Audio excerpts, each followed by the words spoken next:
Tell me about where you were born and what your life was like as a kid.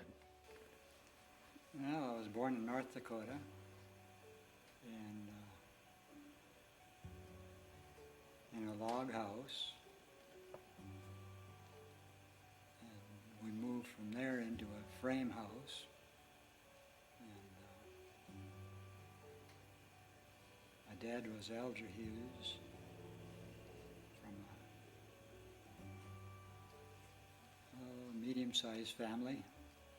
I had an Uncle Rolly, and Uncle Milford, and Uncle Ivan. And I can't remember if there's another uncle in there or not.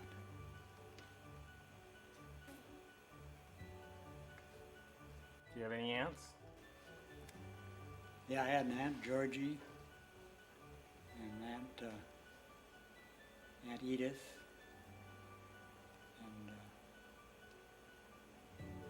and Aunt Ida, and Aunt Florence. That was all my dad's sisters, I guess. Did they all live in North Dakota too? They all lived in Dakota, yeah. I guess some of them moved out, but that was where they were the beginning of the whole troop. How did they happen to come to reside in North Dakota in the first place? Well, they started in England, with where my grandmother started, and my grandfather was from in Ireland, and so he married my grandma, and then they moved up the St. Lawrence River and came across to Winnipeg, and then dropped from Winnipeg down into the Dakotas, into Pembina, I think was the main city there at that time. And they just started from there and moved out and homesteaded on a farm. So that's where the whole family started. And were they always farmers? Mostly, yeah. I guess they'd be travelers at that time. But they started the farming and started into hand grubbing stumps and stuff like that to get the land cleared, because they liked to live close to the river. It was where the better land was, so you didn't get, if you were other than that, you'd have to be out on the prairie, and it'd be a different kind of crops that you could grow. And so they liked to get, they got near the river and got to grub stumps and stuff like that to get the farmland ready to plant. So that got to be just a total job for people just to do day after day. You're out grubbing stumps or working. You hear about the Roaring Twenties. You were born in 1921.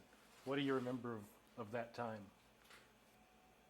Well, you would have only been 9 years old by the time the 20s were over with. Yeah, that one thing about the 20s is what I hear my relatives talking about. So we got until they got up into the 1930s was when I start remembering stuff.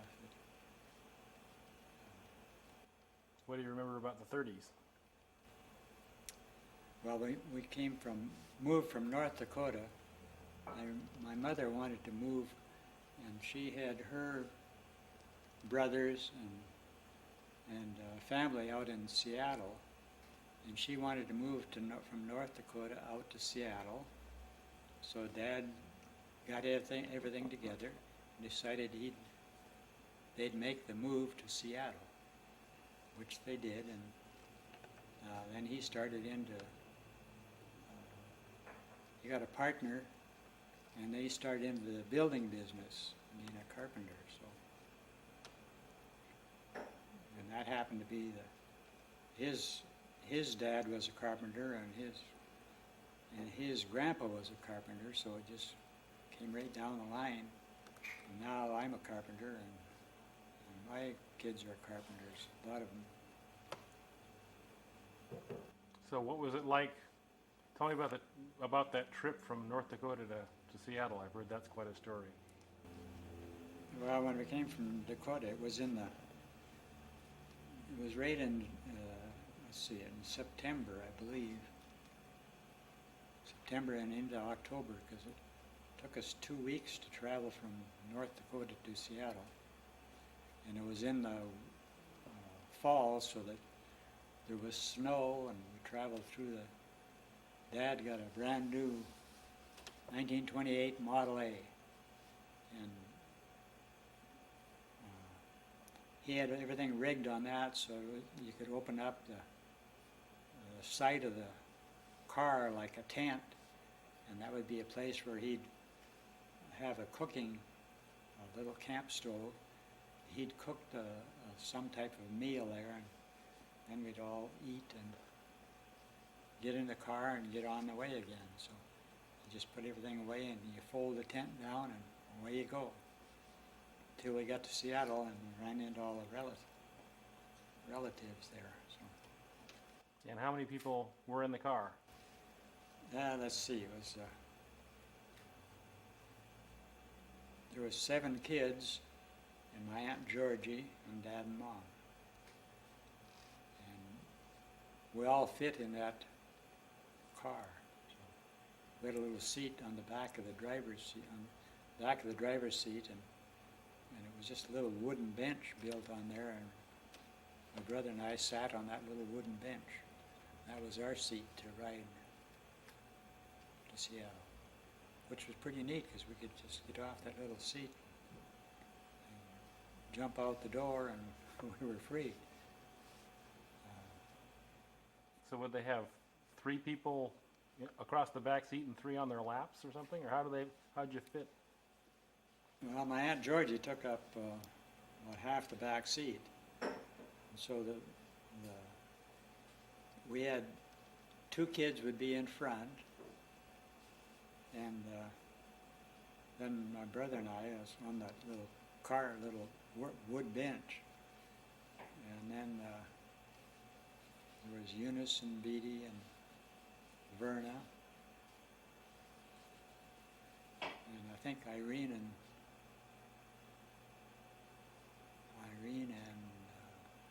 Katie, I think. Katie was just a baby. And Irene went in the front seat with Mom and Dad. And the rest of us all piled in the back, so. And we'd all get out and wander around to eat and build a fire, and Dad would do the cooking on the little range that he had. And we put it all back together and get on to the next and travel about I can't remember now how many miles it was. We'd go about 100 miles in a day, but as far as we could make. And we stopped to eat and shovel our way through the snow and stuff like that. So every once in a while, you'd have to get my aunt out of my Aunt Georgie was pretty husky, and she'd get out and she'd push that car when it got stuck in the snow or in any muddy type of road. Well, she'd be the one that'd be getting out of the car and pushing the car until we got it through the bad spots. And that was really a hardship to get out here, so out to Seattle. How were the roads like? The roads were really rough. There wasn't any main highway, or you just had to go by.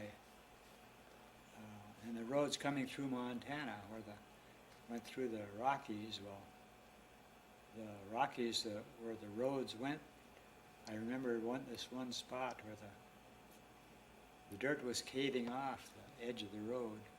They were building a new road down below, but the dirt was sliding off the edge of the road, so the road was getting narrower, and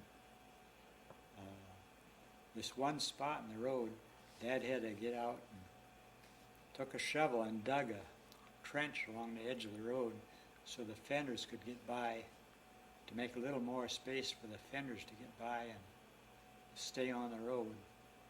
And my Aunt Georgia held the side of the car and leaned her weight toward the bank, and Dad drove past it. We all got out of the car, and he drove past this one spot on the road so we could all get back in the car and go from there. But that was because the road was caving off as he was going by. So we got past that one. That was a real dangerous spot. Hmm. And I heard that you'd made use of the running boards on the car? Yeah, we had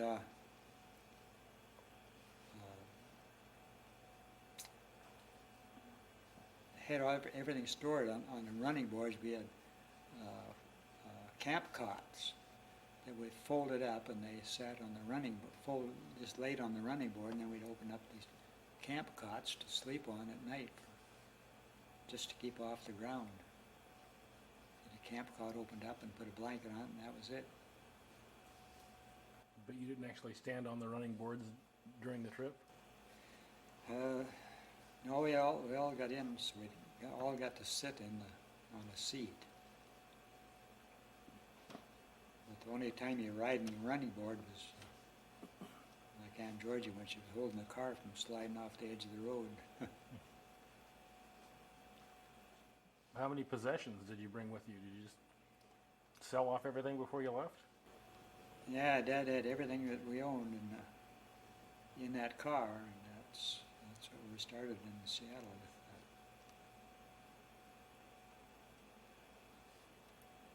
So when we got to Seattle, we moved in with my grandfather on my mother's side, Grandpa Thompson.